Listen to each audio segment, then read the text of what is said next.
Liam Brand's hands trembled slightly as he held a single red rose. It was a simple gesture, a small apology for being late to their anniversary dinner. But he knew how much it would mean to Sarah. For 3 years, their relationship had been a tapestry woven with shared dreams, late-night talks, and the quiet understanding that they were building a future together, brick by brick. The bricks, however, were made of sacrifice and deferred gratification. Liam was a coder, a quiet genius to the few who understood his work. But to the rest of the world, he was just a man struggling to make ends meet. He lived in a tiny, sparsely furnished apartment, his days a blur of cold coffee and the gnawing anxiety of a project that was perpetually just out of reach. He saw $1 million idea in his mind, a revolutionary II, but in Sarah and I she saw only a man who could even afford a proper anniversary dinner.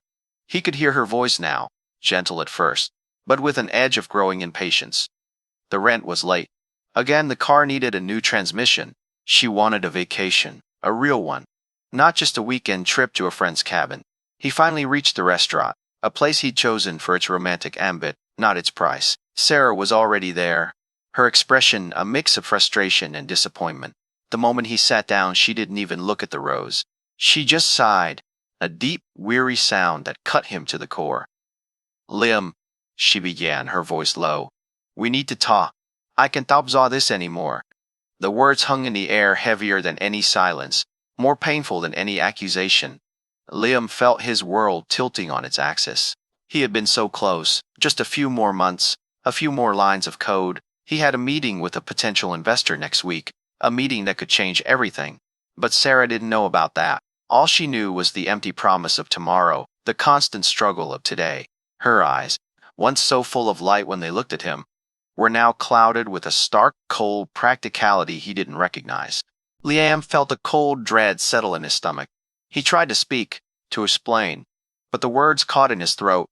"Sarah, please," he managed to whisper. "Just give me a little more time. I'm so close." She shook her head, a single, decisive movement. The weight of her finality crushed him. "I've heard that for 3 years. Lam, I'm tired of being a promise. I'm tired of being an apology. I want a partner who can stand on their own 2 feet, not one who's always about to fall." Her gaze was firm, unwavering. He looked at the rose, a vibrant, hopeful splash of color against the stark reality of their situation. He wanted to tell her about the code, about the sleepless nights, about the near-perfect algorithm that could redefine logistics and supply chain management. He wanted to tell her about the potential a venture capitalist saw in a preliminary pitch he'd given, a pitch that had been so rough, so unpolished, yet had captivated the listener. But he knew she wouldn't see the potential. She would only see the current lack of a proper job, the threadbare couch, the ramen noodle dinners. He pushed the rose across the table toward her. "I understand," he said, his voice flat, devoid of emotion. He didn't understand. Not really. He felt a deep, profound hurt. A sense of betrayal that was more about her lack of faith than her decision to leave. He stood up, the chair scraping against the floor, a harsh sound in the quiet restaurant. He left her there, a beautiful, broken woman staring at a single red rose, an emblem of a love she had just declared bankrupt. As he walked out into the cold night, the city lights blurred before his eyes. A shimmering, distorted mess. He felt a sudden, powerful surge of something new, something raw and unbridled. It wasn't just sadness or anger. It was a determination born of rejection, a fuel he hadn't known he needed. He would prove her wrong. He would show her the man he was becoming, not the man she thought she was leaving behind. The story, he realized, wasn't over. It was just beginning. 2 weeks later, Liam sat in a high-back leather chair, a stark contrast to the threadbare futon he called a couch. Across a massive oak desk sat Mr. Sterling, the venture capitalist, whose quiet pitch meeting had become a whirlwind of due diligence and intense negotiation. Sterling was a titan of industry, a man who saw potential where others saw only risk. He had listened to Liam's own hesitant, jargon-filled presentation about an AI that could my logistics for global shipping, and had seen not just a product but a revolution. "Your code," Sterling had said, his voice a low rumble. "It's not just efficient. It's elegant. It's a new language for how things move." Liam, fueled by a grief and determination he had known he possessed, had worked with a frenetic energy that astonished even him. The rejection from Sarah had cleared his mind of everything but the code. Every keystroke was a vindication, Every successful line whispered, "I told you so." The final contract sat between them, a thick stack of papers. Sterling leaned forward, his gaze piercing. "We were not just investing, Liam. We were building a company around you. This isn't a small-time operation. This is a potential unicorn. And the first check will be substantial." Liam Van Hans, which had trembled with a rose, were now steady as he picked up the pen. The number on the page was staggering, a seven-figure sum that felt more like a dream than reality. It was enough to buy his parents a house, pay off his brother's student loans, and still have a life-changing amount left over. But it wasn't just about the money. It was about the validation. It was about the quiet triumph over every person who had ever dismissed him. And in the back of his mind, a small, bitter voice reminded him that it was too late for the one person he had wanted to share it with. The ink on the paper was a permanent marker, a line drawn between his past and his future. Liam didn't tell anyone about the deal. Not his parents, not his friends. The only person he told was his dog, a scruffy mutt named Bite, who simply wagged his tail and licked his hand in a silent, perfect affirmation. The next few months were a blur of work, travel, and quiet transformation. Sterling had been right. They weren't just building a company. They were building a movement. Lamze, I now codename Nexus, Tom was a game changer. It was smarter, faster, and more intuitive than anything on the market. They were a small, nimble team, and their success was a quiet, viral secret within the tech community. Liam moved from his cramped apartment to a sleek, NIST high-rise condo with floor-to-ceiling windows overlooking the city skyline.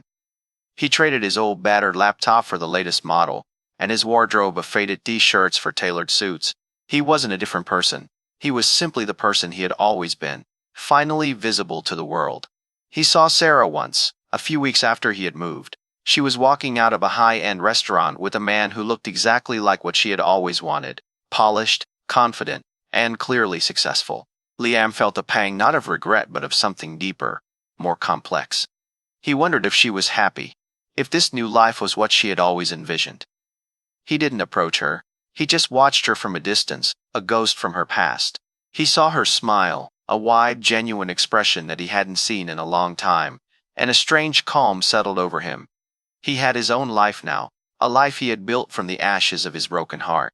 He was happy, he was successful, but something was still missing. The success felt hollow without someone to share it with, someone who had believed in him when he was still just a promise. 3 years passed. Nexus had grown into a global tower house, and Liam Nacio was a name synonymous with innovation. He was featured in Forbes, spoke at tech conferences, and was often sought out for interviews. But his private life remained a quiet affair. He had built a wall around his heart, a fortress of success that no one seemed able to penetrate. One rainy Tuesday, a message appeared in his inbox. It was from an anonymous sender, titled, "Your Old Project." Liam, wary of fake attempts, was about to delete it when a single line of text caught his eye. "Remember, the Phoenix Proto."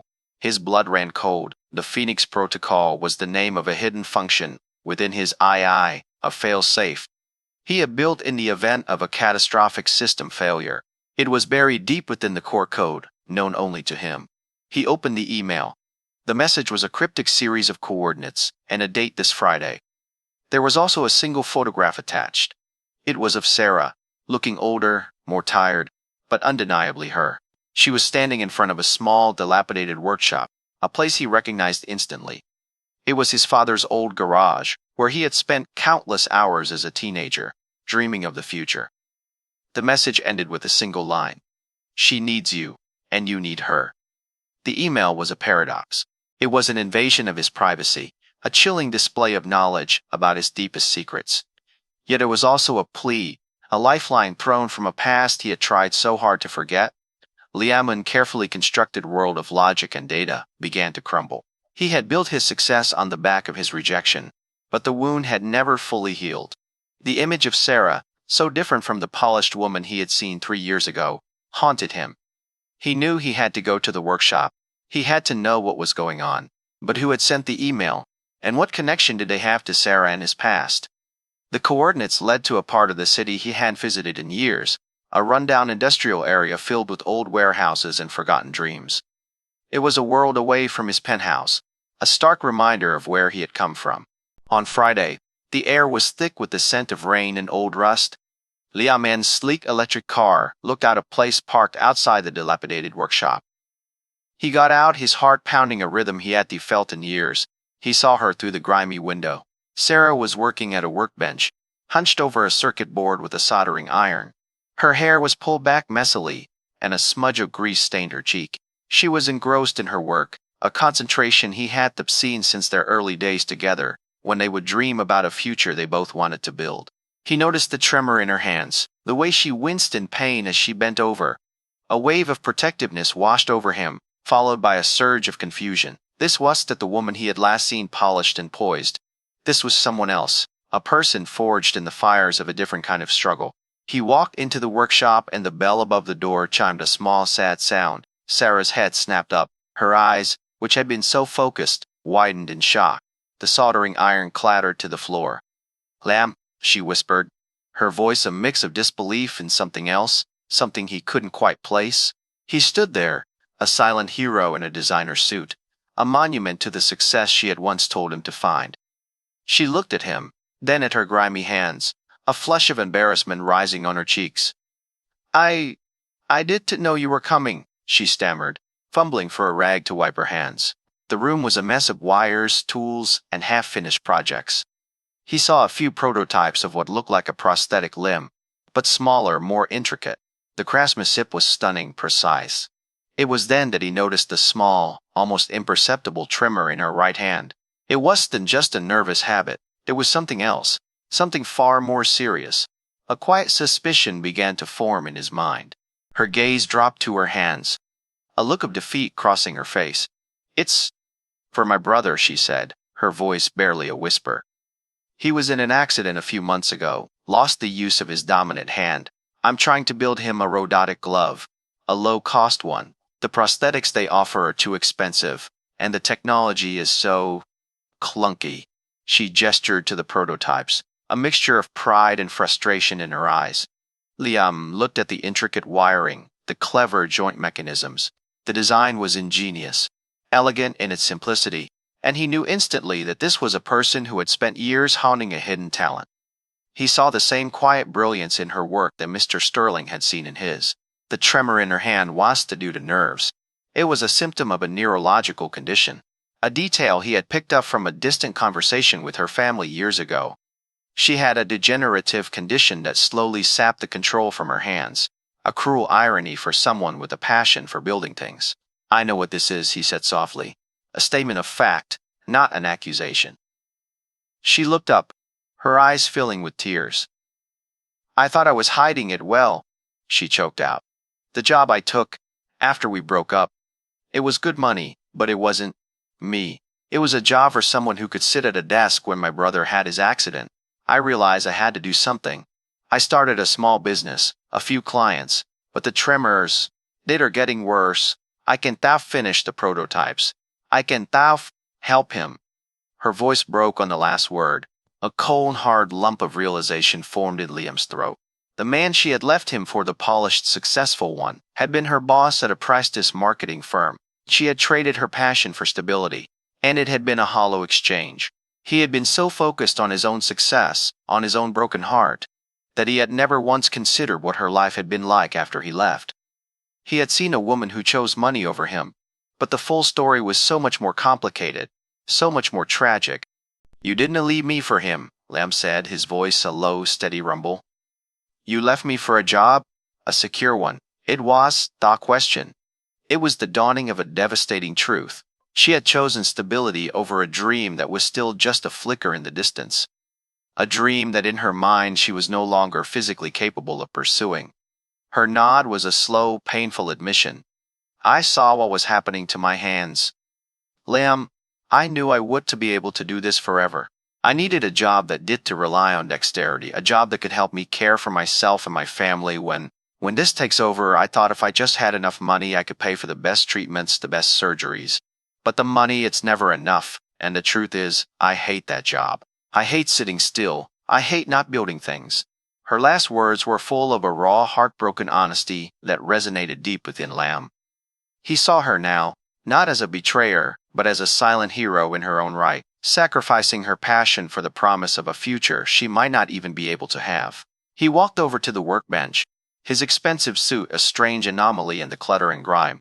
He picked up one of the prototypes. The craftsmanship was remarkable, but he could see the flaws, the points where her trimmer had made the soldering messy, the connections tenuous. It was a beautiful, heartbreaking attempt. He held the small, intricate device in his hands, a symbol of all the dreams she had quietly given up. "The Phoenix Protocol," he said. His voice hushed. She looked at him, her eyes wide with confusion. "That what I called the hidden fail-safe in my AI? It was a fail-safe for the system, but I think it was also a fail-safe for me. A last-ditch effort to prove that even when everything seems to be falling apart, there's always a way to rebuild." He looked up from the device, his eyes meeting hers. "You never told me you were building this?" She shook her head, a tear finally tracing a path through the grease on her cheek. "I couldn't. Not after everything. The man you were with, he was a client?" Liam asked, the puzzle pieces clicking into place. He saw the flicker of surprise in her eyes, followed by a resigned sigh.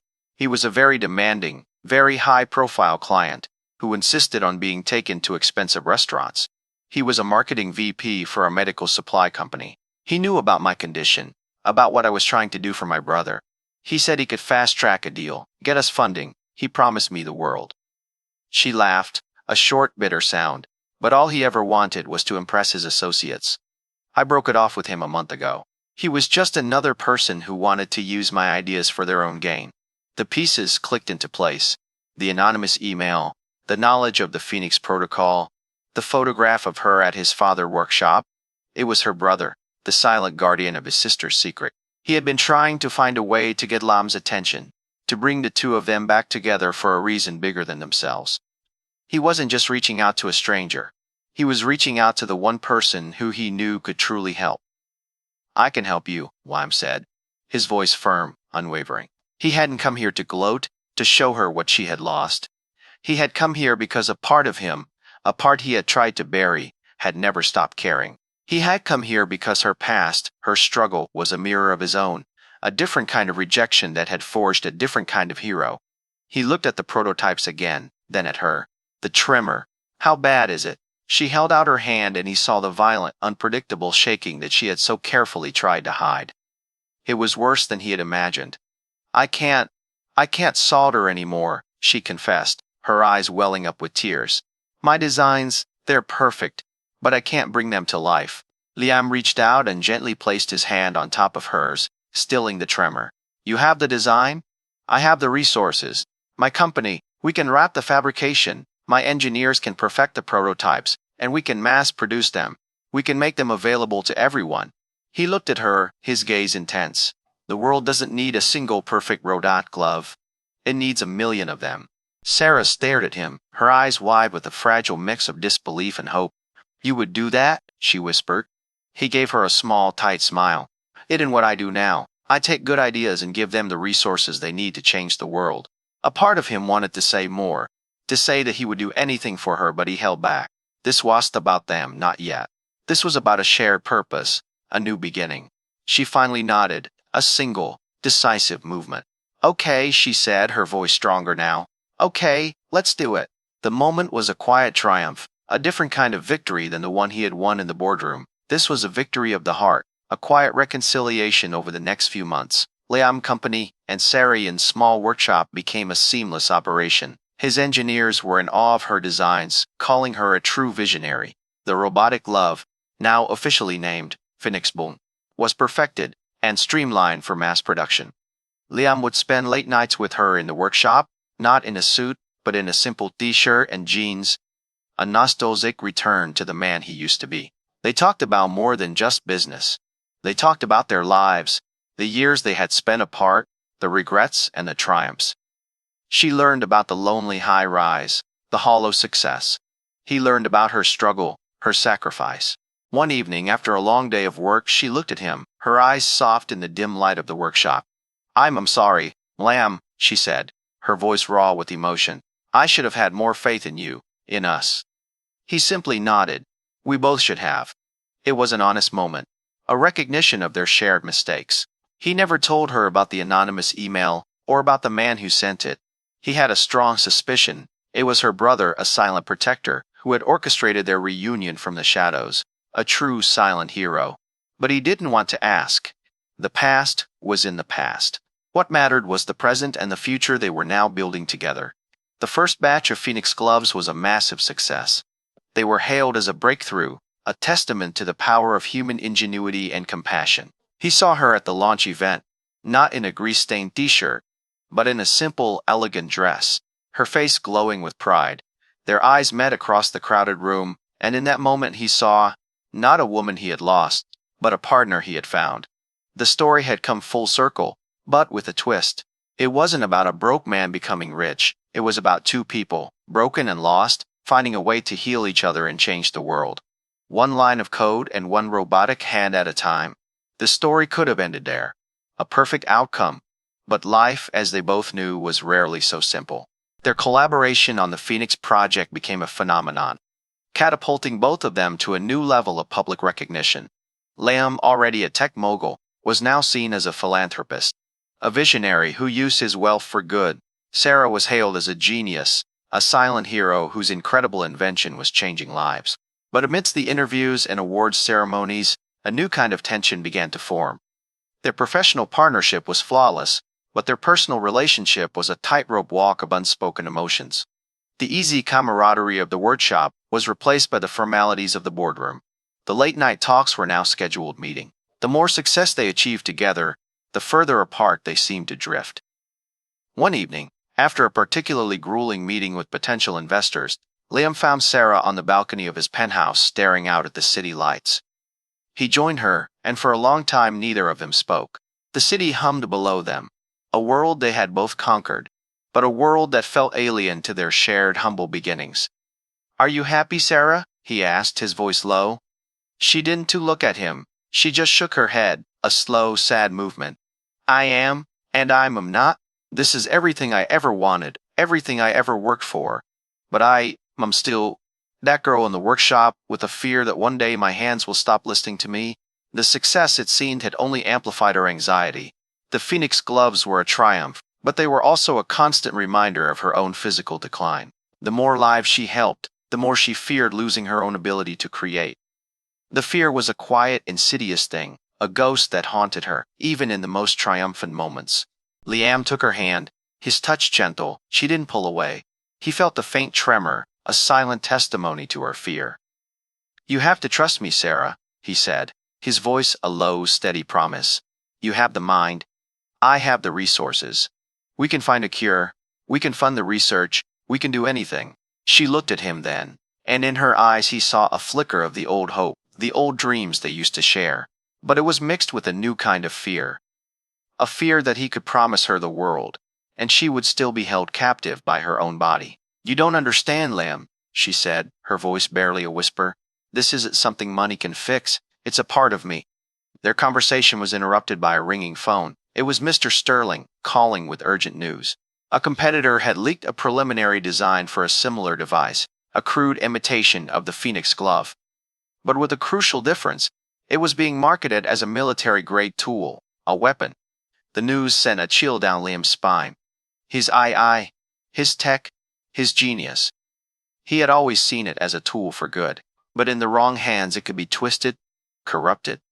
The world, he realized, wasn't just about silent heroes and heartfelt stories. It was a complex, dangerous place where even the most noble inventions could be used for malicious purposes. The call was a stark reminder of the bigger world they were a part of, a world he had been so focused on conquering that he had forgotten to protect. The next few weeks were a blur of meetings, legal battles, and frantic attempts to stop the competitor. The Phoenix Project, which had started as a quiet act of redemption and love, was now at the center of a high-stakes corporate war.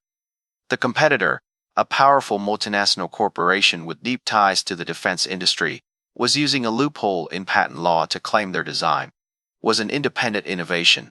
Liam Vin's team was fighting against an army of lawyers. The stress was immense, and it was taking a toll on both of them. Sarah, seeing her life and work under threat, became more withdrawn, more frantic in her own research. She started spending sleepless nights back in the old workshop, trying to find a way to make her designs truly unique. a way to make them impossible to propagate. The more she worked, the worse her tremors became.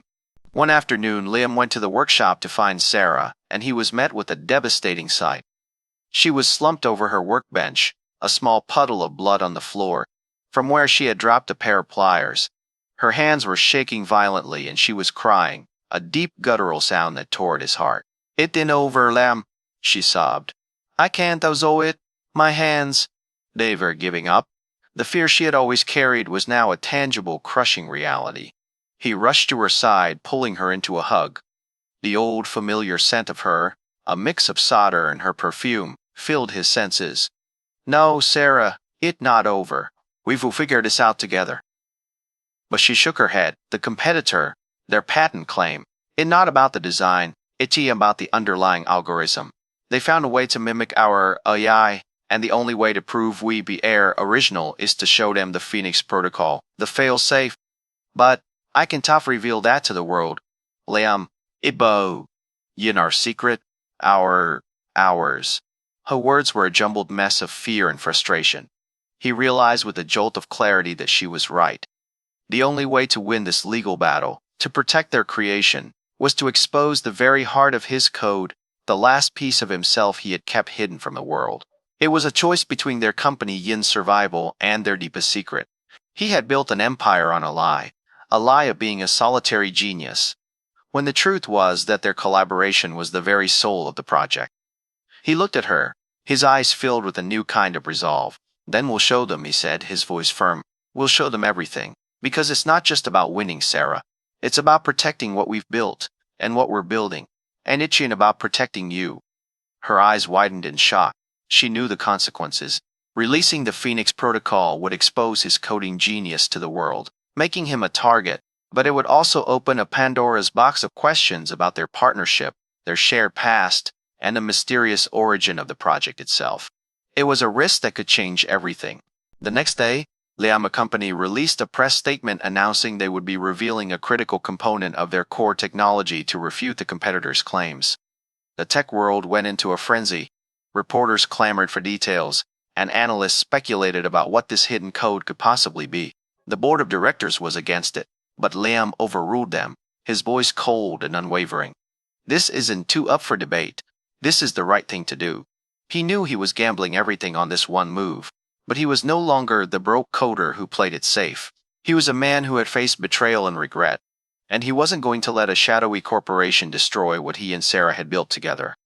The revelation of the Phoenix Protocol at a live-stream press conference was a moment of global awe.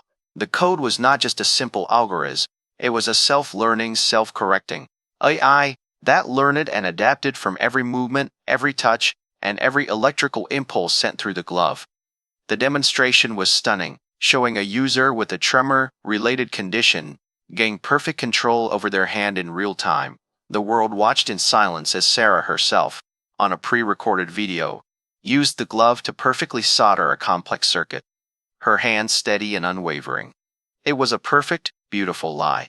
The audience didn't know the truth behind the tremor, the years of struggle, the real-time pain she endured. They only saw a triumphant story of technology and triumph. The competitor con case was immediately dismissed. The Phoenix Protocol was so far beyond the rudimentary design that any claim of similarity was laughable. The world marveled at Liam and genius, but behind the scenes a new story began to unfold. A sharp-eyed journalist, an old acquaintance of Sarah's, had recognized her on the video. He noticed the subtle hand tremor in the before footage and the perfect control in the after. He also noticed the location of the video, a small, unassuming workshop in a part of the city he knew well. He began to dig. He didn't just want to know about the code. He wanted to know the story behind the code, the untold story. He uncovered the truth about Sarah's condition, about her struggle, and about her quiet, anonymous work. And he found out about their past, about the broke coder and the woman who left him. He had all the pieces, all the elements, for a story that would go beyond tech and finance, a story about love, sacrifice, and quiet heroism.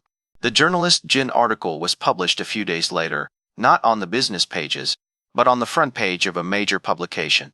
It was titled, "The Silent Genius, the Love Story Behind the World's Most Revolutionary AI." It told the story of a man who, after being broken by rejection, found a way to use his pain to build an empire. And it told the story of a woman who, burdened by a devastating secret, sacrificed love for a future she feared she couldn't have. It revealed that the before video was not from a random user, but was of Sarah herself.